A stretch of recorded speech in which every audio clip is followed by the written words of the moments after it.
Hello everyone, ఈరోజు ఒక మంచి స్వీట్తో మీ ముందుకు వచ్చేసాను. సో ఆల్మోస్ట్ ఈ స్వీట్ ఎవరికి తెలిసి ఉండదు.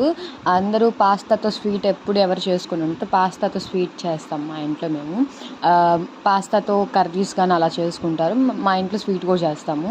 ఫస్ట్ ఒక 2 టేబుల్ స్పూన్ నెయ్యి తీసుకొని పాస్తా కొంచెం డీప్ ఫ్రై చేశాక కొంచెం బ్రౌనిష్ కలర్కి వచ్చాక 1 ప్యాకెట్ మిల్క్ సరిపోతాయి. నేను లెంత్ పాలు ఎన్ని తీసుకోవాలి అన్నీ నేను డిస్క్రిప్షన్లో మెన్షన్ చేస్తాను.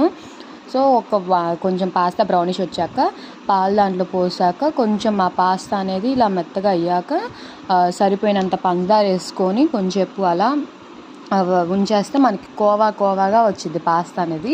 స్వీట్ మాత్రం చాలా అంటే చాలా బాగుంటుంది, టేస్టీగా ఉండిద్ది. ఎవరు ట్రై చేయకపోయింది ట్రై చేయండి. అలా కొంచెం స్వీట్ టేస్ట్ చూసాక సరిపోతే కొంచెం వేసుకోండి. అయిపోయాక 5 minutes అలా ఉంచేస్తే కింద ఉన్న మిల్క్ అనేది కోవాగా మారిపోద్ది.